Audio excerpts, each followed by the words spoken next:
Salut les gars. J'espère que vous allez bien après la vidéo de la semaine dernière. Aujourd'hui on se retrouve pour une nouvelle vidéo où on va essayer de réfléchir ensemble à comment on va faire de la place pour recevoir toutes les opportunités pour lesquelles on travaille cette année. Je sais pas si ça vous est déjà arrivé, mais des fois on travaille d'arrache-pied pour quelque chose, que ce soit professionnel ou personnel, une relation, un projet, une collaboration, un travail. On fait tout ce travail, on met tous ces efforts pour matérialiser en fait cet objectif ou ce rêve que l'on a dans la réalité. Et une fois que l'opportunité se présente à notre porte, on se rend compte qu'on ne peut pas la recevoir. Pourquoi ? Parce qu'on n'a pas fait la place dans notre vie, dans notre cœur, dans notre tête pour simplement recevoir cette opportunité-là. Donc je ne sais pas si ça vous est déjà arrivé, mais moi en tous les cas, c'est qu'en 2024, je vais me donner les moyens de mes rêves, mais je veux aussi m'assurer d'avoir l'espace disponible dans ma vie au quotidien pour recevoir toutes les opportunités pour lesquelles je travaille. Pour essayer d'imaginer ça, je dirais que c'est comme ce canapé vintage que vous avez vu une fois sur Instagram dans une publicité, et depuis vous en rêvez. Vous voulez l'acheter, donc vous commencez à travailler dur pour mettre les sous de côté pour pouvoir l'acheter parce qu'il coûte cher. Ensuite, vous commencez à le matérialiser chez vous, vous l'imaginez, vous faites des tableaux Pinterest pour voir un petit peu comment le mettre en scène, quel genre de déco, où vous allez le placer dans votre appart. Ensuite, vous commencez à faire un benchmark, une veille sur les sites pour voir qui le vend, à combien le vend, comment le recevoir. Et ensuite, vous attendez l'opportunité, le moment parfait pour l'acheter, c'est-à-dire les soldes, le Black Friday. Et ce jour-là arrive, vous le commandez et là, vous recevez votre petit mail de confirmation avec l'expédition. Vous êtes trop excité, trop content, vous avez travaillé pour un objectif, vous allez le recevoir. Et vient le jour J, le jour miracle, où le livreur sonne à votre porte pour vous livrer votre canapé. Sauf que là, c'est la déconvenue, parce que vous vous rendez compte que vous n'êtes pas débarrassé de votre ancien canapé en fait. Vous habitez comme moi dans un petit studio à Paris, et vous ne pouvez pas garder 2 canapés à l'intérieur. Vous êtes triste, vous êtes désemparé, vous êtes un petit peu paniqué parce que vous ne savez pas quoi faire. Vous avez travaillé longtemps pour avoir cette opportunité-là, pour avoir ce canapé, pour le recevoir. Et maintenant qu'il est là, vous ne pouvez pas l'acquérir parce que tout simplement, vous n'avez pas fait de place dans votre vie pour ce nouveau canapé. Et donc, malgré tout, vous allez passer à cause de l'opportunité. Ce que vous allez devoir demander au livreur de repartir avec, attendre peut-être une année supplémentaire, le prochain Black Friday, pouvoir le commander à nouveau au prix auquel vous l'avez vu. Frustration, déception, tristesse, déprime. Bref, cette année, on va s'éviter ce genre de problème. On va réfléchir ensemble à comment on va mettre en place un espace pour pouvoir recevoir les opportunités qu'on va matérialiser en 2024. Donc, si c'est un truc qui vous intéresse, aujourd'hui, on va faire une petite vidéo un peu plus chill, un peu relax. On va voir les différentes façons de faire ça. Et j'ai essayé d'être créatif avec l'introduction, d'accord ? Donc, si jamais ça vous a plu, n'oubliez pas de mettre un petit like, de vous abonner. Et puis, let's go.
crois la première étape primordiale, si on veut vraiment faire de la place pour le neuf en 2024, c'est de se débarrasser de toutes ces mauvaises habitudes, ces mauvaises routines et ces mauvaises façons de penser et croyances limitantes qui en fait nous retiennent plus dans le passé que nous feront avancer dans le futur. Ça a beau être facile à dire, je pense que c'est quelque chose qui est plutôt compliqué à faire parce que on a installé à notre âge différentes routines, différentes habitudes, différentes façons de penser, de faire les choses qui ont pour but de rendre notre quotidien plus agréable, plus gérable et plus confortable. Sauf que ces choses-là, elles nous maintiennent dans notre zone de confort, elles nous poussent pas forcément à en sortir et c'est pas leur but non plus. Donc avant de vouloir se débarrasser de choses matérielles, de faire de la place dans son espace, etc., faut vraiment essayer de faire de la place dans son mental, dans sa façon de penser les choses ou d'aborder les choses de manière à ce que chacune de nos actions quotidiennes, elles soient aussi portées dans cette volonté de nouveauté, d'évolution, de grandir, de croissance. Et ça passe, je crois, par la façon d'aborder tout d'abord notre journée, notre temps, parce que le temps aujourd'hui c'est l'une des choses les plus précieuses que l'on ait. Si on veut créer de nouvelles choses, si on veut matérialiser de nouvelles opportunités dans notre vie, il faut qu'on gère notre temps de façon à ce que ça se fasse aussi. Commençons par les croyances limitantes et quand je parlais de routine, de mauvaises habitudes. Je vais vous donner un exemple. Moi, j'ai longtemps pensé que je n'étais pas quelqu'un du matin. Okay, donc déjà, le fait de se dire je ne suis pas,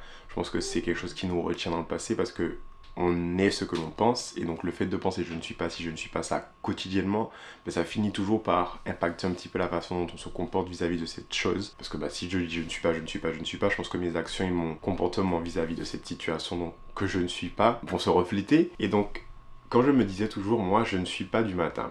Pourquoi je me dis je ne suis pas du matin? Parce que je pense que le matin, j'aime pas le chaos, le chahut, toute la pression, le stress, tout ce qui se passe le matin. Je trouve que c'est beaucoup, c'est très anxiogène et très stressant. Et d'autant plus si on habite dans des endroits très actifs, qui bougent beaucoup, dans des grosses villes où c'est pas forcément avec un réveil qui va être paisible, avec le chant des criquets et des oiseaux qui se réveillent le matin. Ça devient vite prenant, vite stressant, c'est des situations qui sont difficiles parfois à gérer. Et moi j'ai le privilège par exemple de ne pas me coltiner le stress du matin avec les transports, la voiture, le métro, etc. Malgré ça, je pensais que je n'étais pas quelqu'un du matin parce que j'ai pas envie de... Pour moi, le matin, c'est un petit peu violent et c'est pas une transition propice pour la journée qui arrive. Alors que le soir, je sais pas, il y a une tranquillité, il y a une sérénité, les choses s'apaisent, se tassent.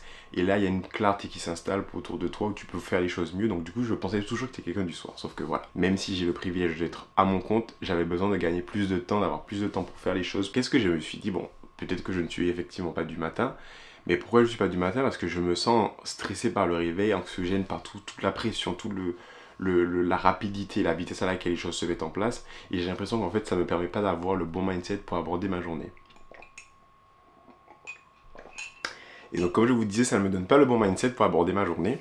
Parce que moi, j'ai envie de croire que si tu commences la journée avec un cœur ouvert, avec un esprit optimiste, un mindset bienveillant et positif, les choses qui vont t'arriver dans la journée, tu vas avoir une façon de les aborder, de les prendre, de les recevoir qui va être différente de si tu commences la journée stressé, anxieux, irrité, agacé, ou peut-être que de belles choses vont se passer dans ta journée, ou peut-être de mauvaises bien évidemment, mais tout d'un coup ta réaction vis-à-vis de tout ça, elle va être un peu biaisée, un peu différente. Donc ce que je fais, je me dis, je me prends 30-40 minutes et je sais que c'est un privilège que j'ai parce que tout le monde n'a pas forcément l'opportunité de prendre autant de temps le matin pour se réveiller et se mettre en jambes. Mais bon, vu que je peux, je le fais. Ou pendant ces 40 minutes, je vais me faire un petit café, je vais prendre mon iPad, je vais commencer à faire du journaling où je vais parler un petit peu des choses qui se sont passées la veille et pour lesquelles je suis reconnaissant. Donc ça peut être des choses qui se sont passées sur le plan personnel, professionnel, les choses que j'ai réussi à faire, les choses dont je suis fier. Ensuite, je vais prendre un petit peu de temps aussi pour parler des choses que j'aimerais qu'il se passe dans la journée, parce que ça permet un petit peu de créer de l'excitation, de l'anticipation et de la motivation pour ces choses qui pourraient éventuellement se passer dans la journée. Donc du coup, si tu t'imagines que ces belles choses pourraient t'arriver dans la journée, tout d'un coup, tu es plus motivé, tu as plus envie de passer la journée qui se présente à toi. Après avoir pensé aux choses que j'aimerais qu'ils se passent, là je deviens un petit peu plus factuel et plus réaliste, on sort un petit peu du rêve pour venir dans la réalité, où là je fais un planning des choses que je dois faire avec une liste de priorités, des choses importantes à faire, etc. Où je vais vraiment les timer et ça me donne déjà une vision un petit peu claire de ce qui va se passer dans la journée, avec aussi une vision des petites surprises que je pourrais avoir, des petits plaisirs qui pourraient se profiler dans la journée, et donc du coup ça te met en jambes, ça te met dans un mindset positif, optimiste et un petit peu inspiré, un petit peu excité, donc tu t'élances dans ta journée avec une différente approche, un élan différent. Et ça, au final, ça va vraiment faire, je crois, la différence sur comment tu vas gérer ton temps, comment tu vas aborder ce qui va se passer dans la journée. Donc cette petite routine-là, c'est 30-40 minutes le matin, elle me permet de me mettre en jambes, de me motiver, me donner envie de pas passer la journée qui m'attend, et de pas la subir, plutôt de la vivre pleinement et intentionnellement. Deuxièmement, c'est important aussi de faire les choses dans la réalité, parce que c'est bien que là où les choses soient en place, que les choses soient organisées, que les choses soient claires, mais c'est bien aussi que ce soit le cas dans l'espace de vie dans lequel vous êtes, parce que bah, un espace de vie qui sont un peu chaotique, je pense que ça va impacter indirectement ce qui se passe là-haut, parce que s'il y a des idées qui germent ici, s'il y a du travail qui se fait ici, mais qu'ensuite il n'arrive pas à trouver l'espace pour se matérialiser dans votre espace de vie et pour grandir, pour se tester, etc., bah, c'est un petit peu contre-productif. Tout ça pour dire que après avoir un petit peu fait l'espace dans votre tête, dans votre routine, dans votre façon d'aborder les choses, dans votre façon de gérer votre temps, etc., il faut faire le ménage. Simple et clair, il faut faire le ménage. Faire le ménage, ranger les choses, se débarrasser des choses qui ne nous servent plus, faire les poussières, etc., etc., etc. Donc c'est ce qu'on va faire maintenant, parce que bon, comme tout le monde, moi aussi, j'ai la bouche, mais des fois, bah, je fous un peu le bordel dans mon appart, et donc c'est pas... Ce serait bête de vous donner des conseils de ne pas les appliquer. Donc, c'est parti.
Quand on pense aussi à faire de la place pour sa nouvelle année, généralement la première chose qu'on pense à vider, c'est son dressing. Je pense que les vêtements, ils tiennent une place très importante dans notre expression du soi. C'est l'un des facteurs les plus visibles et les plus flagrants de l'état de notre cœur, de notre personnalité, de nos émotions, de ce qu'on ressent à l'extérieur. C'est quelque chose qu'on utilise beaucoup pour exprimer des choses, pour faire passer des messages, pour créer notre personnalité, notre personnage au quotidien. Et donc du coup, une fois que ce personnage ou cette personnalité, elle évolue, je pense que d'une façon ou d'une autre, on essaie de matcher ça avec une nouvelle garde-robe, un nouveau style, de nouvelles expérimentations, etc., etc. Dieu seul sait que moi, je suis passé par différents styles, hein. Cela dit, je pense que c'est aussi intéressant de, comme partout, faire de la place pour le neuf, pour de nouvelles choses, pour essayer d'avoir un espace dans son placard où on va pouvoir incorporer des pièces qui vont matcher la personne qu'on est en train de créer, la personne de demain, le mois de demain. Et les autres choses, je m'en débarrasse. Vous savez, cette tenue que vous avez achetée une fois, que vous vouliez porter le jour où la comète X va passer près de la Terre à 340 degrés là, cette tenue-là, tu ne voudrais pas la porter. On le sait. Vous le savez, je le sais, tout le monde le sait, on ne va pas la porter. Donc faites de la place, c'est bien de ranger, de faire un petit coup de tri dans tout ça, et puis bah, surtout de faire des euros autour de vous, parce que si ça se trouve, il y a des gens qui vont kiffer porter des choses qui vont être plus en raccord avec leur style actuel, etc. Et puis aussi de nos associations si nécessaire, si vous pouvez autour de vous. C'est un petit tri dans le dressing, c'est un petit tri qui a sa petite importance aussi, faut pas le nier.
of us in the class. Describing, sir.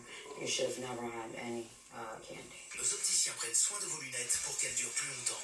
Optique demi. And then after that, there are people who wanted to do it. They, now that they were not, I guess, in that era anymore. Let's see. And then we got another few comments. Mm-hmm. So you never know why people say and do what they say and do, but... Okay. Air mattress or water bed?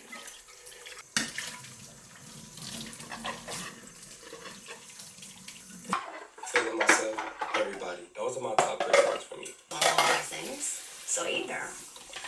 In the mood to get angry, what song do they play? Dangerous, get on it. I was thinking maybe he wouldn't, because maybe he was old. And then he sent, flow. That's the money right there. We need you to end up strong. So he's, come on. Trying to read the room. I wasn't used to being on the floor for 8-9 hours. I got a little like, oh. So that wasn't really good a lot of that. Did you have that to do? As long as you stayed in the house. I mean, 3 months. Have you ever been able to stay after 3 months like that? I got on Twitter and I saw these people. It's 4 digital copies too. Right. Of the digital. Is it going to be a deluxe? Yeah. Me, sir? Okay, y'all. Make sure it's already in the top 100. We'll buy you the hat.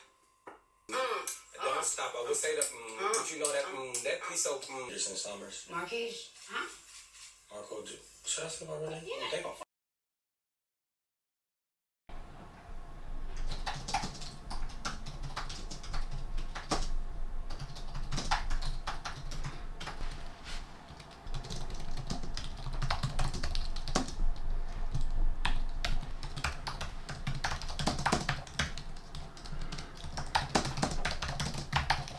Aujourd'hui, on vit dans la vie réelle, donc c'est bien de faire de la place dans sa vie réelle, dans son espace de vie, dans sa tête, dans son cœur, etc. Mais c'est aussi important de faire de l'espace dans sa vie, j'ai envie de dire digitale. Avec les réseaux sociaux, on a tous cette vie un petit peu alternative qui est en ligne, où on crée du contenu, on se crée une histoire, on partage son histoire, on partage celle des autres aussi. Mais de la même manière qu'il faut un petit peu faire le ménage dans sa vraie vie, c'est aussi important de faire la même chose dans sa vie digitale, parce que on va peut-être suivre des personnes qu'on n'a pas envie de suivre, des personnes dont le contenu peut-être ne vibre plus avec nous-mêmes. On va consommer des choses qu'on peut-être ne sont plus en raccord avec qui on veut devenir, la personne qu'on a envie d'être cette nouvelle année. On va peut-être garder des éléments qui ne nous servent plus, je pense notamment aux captures d'écran, aux enregistrements d'écran, toutes ces choses qui un petit peu occupent de la place inutilement dans nos téléphones, dans nos ordinateurs et indirectement dans nos esprits aussi. C'est bien de s'en débarrasser parce que en faisant cela, on va aussi permettre de créer un espace pour de nouvelles choses de venir s'y greffer. Je pense notamment avec du nouveau contenu, de nouvelles personnes qu'on a envie de suivre peut-être, qui vont peut-être plus nous inspirer, plus être en raccord avec les objectifs et les rêves qu'on nourrit pour la nouvelle année. Donc le ménage, il se fait pas seulement dans notre vie réelle, il se fait aussi dans notre vie digitale qui est devenue une vie qui n'est pas présente à la même amplitude pour tout le monde, mais en tous les cas qui existe et qu'il est important de soigner.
Quand on parle de faire de la place dans sa vie, je pense qu'il y a aussi ce truc important de trouver ses échappatoires, trouver les trucs où on arrive à se vider la tête. Parce que faire de la place dans son espace de vie personnel physique, c'est quelque chose qui est plutôt facile, alors que se faire de la place dans la tête, c'est assez compliqué. Surtout qu'aujourd'hui, on est hyper sollicité avec notre téléphone, les notifications, le travail, les mails, les applications, les réseaux sociaux, la vie de tous les jours, tout ça, vu qu'on soit toujours hyper sollicité, et je pense que c'est important aussi de faire de l'espace là, et c'est encore plus important de faire de l'espace là. Et moi, bizarrement, le sport, c'est quelque chose qui est devenu un peu mon échappatoire, ce moyen pour me vider la tête une fois la journée est finie. Je sais que ça sonne super cliché de dire ça, parce que c'est un peu tout ce que tout le monde vous raconte sur les réseaux sociaux, sur les plateformes, etc. Mais c'est vrai que faire le sport, ça a deux vertus pour moi. C'est vraiment, premièrement, un moment où je me focus uniquement sur ce que je fais. J'essaie d'avoir une grande concentration sur le corps, sur les mouvements, sur les muscles sollicités. Et c'est aussi un moment où je me permets de me challenger, à moindre échelle, bien évidemment. Mais bref, toujours est-il que le plus important dans cette histoire, c'est vraiment que vous trouviez un moyen de faire de l'espace là aussi. Videz-vous la tête. Peu importe comment, de manière saine, videz-vous la tête.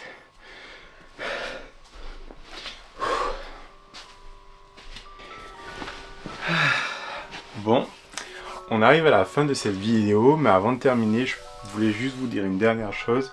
On a parlé de faire la place à beaucoup d'endroits, mais je crois que le plus important aussi, c'est de faire de la place dans votre cœur. Ça vient vraiment avec quelqu'un qui a eu beaucoup de mal à faire ça, parce que j'ai pris du temps à lâcher prise de certaines histoires, de certaines choses passées que je gardais dans mon cœur et que je n'exprimais pas ou que je ne laissais pas partir. Et ces choses-là, elles ont tendance à nous pourrir de l'intérieur, à nous faire beaucoup de mal, à nous créer des insécurités, des traumas et beaucoup de choses qui, insidieusement à l'intérieur, vont nous empêcher de grandir, d'avancer, d'aller de l'avant. Soigner ces blessures-là, soigner ces petits traumatismes. Ça fait partie de la vie en fait. La vie, c'est des risques qui payent parfois, qui ne payent pas d'autres fois. La vie, c'est des aventures, c'est des succès, c'est des échecs. Et il faut pas s'en vouloir, faut pas. C'est même pas qu'il faut pas regretter, c'est juste, ça fait partie du jeu en fait. Et vivre, c'est jouer. Et parfois on gagne, et parfois on perd, et parfois on aime, parfois on pleure, parfois on rigole, parfois on est triste. Tout ça, ça fait partie juste du processus même de la vie. Et prenez le temps de soigner votre cœur, de le chérir, de le nourrir de belles choses, de le laisser exprimer et vivre de belles choses, de le laisser ressentir des choses, parce que je crois que c'est le vrai moteur au final de notre vie après le travail, le machin, etc. C'est juste aimer, c'est partager, c'est ressentir. J'espère que vous avez passé un bon moment sur cette vidéo. J'avoue que j'ai plutôt pas mal de fun à la filmer. Des fois, je suis un peu perdu sur comment je veux mettre tout ça en forme, mais j'essaie juste de me dire que dans chaque vidéo, j'essaie d'avoir un peu de valeur ajoutée, mélanger à tout ça une vibe un peu détente, assez relax, un mood un peu chill, pour que vous passiez un bon moment à regarder ce contenu et que moi je passe un bon moment à le créer. Donc j'espère que ça a été le cas, et si ça a été le cas, abonnez-vous, likez, commentez. Je sais qu'on vous dit ça de manière machinale, mais c'est vrai que ça aide beaucoup au niveau de l'algorithme, et je suis pas forcément à la course aux commentaires, aux likes, aux vues, parce que quand je crée ce genre de contenu, je prends beaucoup de plaisir à le faire, et pour moi le plaisir il est déjà dans le fait de le créer. Ça me fait aussi encore plus plaisir de savoir que ça a touché quelqu'un, que quelqu'un a ressenti quelque chose, ou ce que vous avez ressenti quand vous regardez tout ça. Donc n'hésitez pas à partager en commentaire ce que vous avez pensé de la vidéo, vos plans d'attaque peut-être pour cette nouvelle année, ce que vous aimeriez réaliser et comment vous comptez vous y prendre, parce que ça m'aide moi déjà à savoir, avoir une autre perspective des choses, mais aussi ça peut aider toutes les personnes qui vont regarder cette vidéo à se faire une idée des choses et à avoir une vision différente de tout ça. On se retrouve bientôt pour de nouvelles aventures, une vidéo qui, je l'espère, sera aussi cool que celle-là et me fera aussi plaisir, et puis on grandit ensemble, et j'espère qu'à la fin de l'année on regardera toutes ces vidéos là et puis on pourra être fiers du chemin qu'on aura parcouru d'ici là. Mais en attendant, prenez soin de vous, prenez soin de votre cœur, faites de la place pour le neuf et vivez. Ne survivez pas, vivez. Bisous.